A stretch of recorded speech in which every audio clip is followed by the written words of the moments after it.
د ملک سلمان خیریه بنسټ له لوري له افغان سري میاشتې ټولنې سره د 100 ټنو خرما مرسته وشوه. دغه خرما به په بېلابېلو ولایتونو کې په بېوزلو او اړمنو کورنیو وویشل شي. د افغان سري میاشتې ټولنې سرپرست رئیس ته دغه مرستو د ویشلو د پیل په مراسمو کې د ملک سلمان خیریه بنسټ له بشردوستانه مرستو مننه وکړه چې په هر ډول حالاتو کې له افغانانو سره خپلو بشري مرستو ته دوام ورکړی. دا پروګرام د هغه خرماو د توزیع پروګرام دی چې د سعودي مملکت د حکومت له طرفه د ملک سلمان د کمکی مرکز په واسطه زمونږ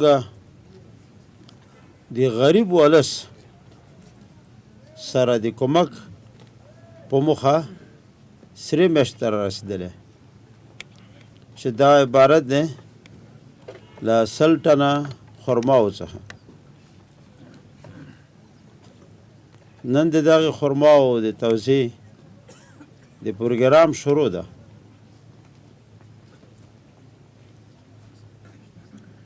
دغه خرما موږ یوازې په کابل کې نه توزیع کوو بلکې موږ کوشش کوو تر څومره حده پورې چې ممکن وي د افغانستان مختلفو ولایتونو ته مستحقو خلکو ته ورسوو. ښاغلي متول حق خالص له رسنیو خیریه بنسټونو وغوښتل چې د مرستو د ویشلو پر مهال د بېوزلو مېرمنو د انځورونو خپرولو پر مهال له احتیاط کار واخلي او د خپلو افغانو خویندو عزت ته د درناوی وکړي.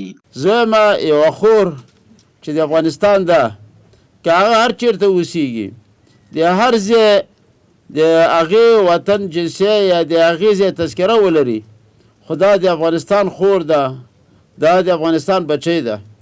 خلک کله کله په ډېر خلاص مټ باندې بې مسؤلیت انداز کې زمونږ د خپلو خویندو او زمونږ د بچیانو بېعزتي کوي.